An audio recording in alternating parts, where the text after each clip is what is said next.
Hi guys, I'm Peyton Lickner, and today I'm going to review Spider-Man Far From Home. At the end of the video, I'll give it a ranking between 1 and 10.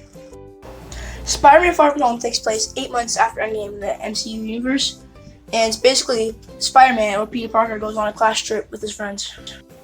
The thing about this movie though is that it has one of the best villains in the MCU so far, Mysterio. And in the second act of the movie, the visual effects of Mysterio are really good.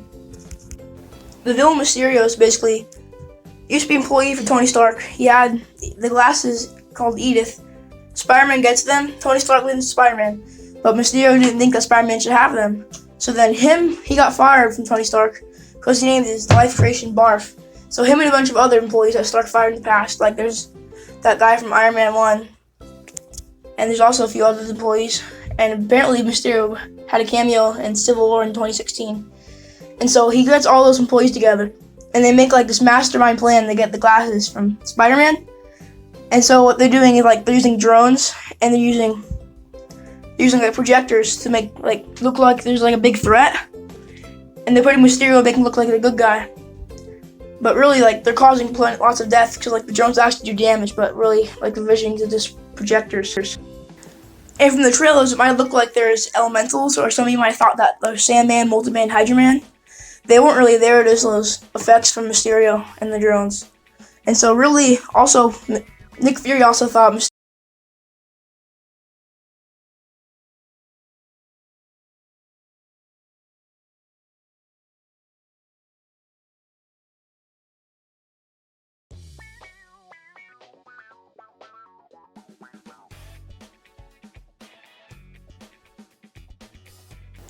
But Tom Holland, as always, does a great job as Spider-Man. And then Jake Gyllenhaal he really played his role well for Mysterio. And I always like the roles they casted. And in this movie, the Spider Senses, I know they didn't really use that in Homecoming. I mean, they used it briefly in Infinity War. But this movie, it plays a big part of how Spider-Man has to defeat Mysterio. Because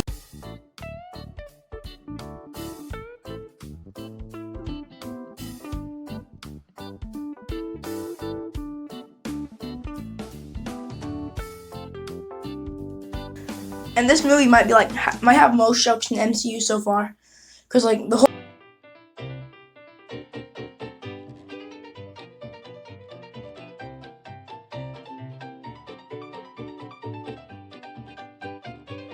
And the other thing I didn't like about the movie that much, I'm being kind of nitpicky right now, but the first act didn't really have all that much action. The second was kind of light in action too, but the action scenes did have really good. And the third act has a really good ending. I like the third act action. And overall, it has pretty good action for an MCU movie. But after seeing Endgame, I mean, the action doesn't really live up to that, but that's Endgame, so you know. And oh boy, this movie later on the post-credit scenes. There's a mid-credit scene and the post-credit scene, and they're both insane. So this is about to be spoiled right now, so if you haven't seen the movie yet, then get off. The first mid-credit scene is, it brings back J. Jonah Jameson, the same actor from the original Spider-Man trilogy, and he's bald now. And so Mysterio, he made a false video saying that Spider-Man was gonna kill everyone, and he said that he was one of the drones, and he revealed Peter Parker's real identity, Peter Parker. And so that's where it leaves off right there. And then the second post-credit scene is Nick Fury and Maria Hill are actually Skrulls. And I mean that's kind of why Nick Fury's kind of grumpy. And he seemed a bit rusty, and the real Nick Fury probably would have knew that Mysterio wasn't good.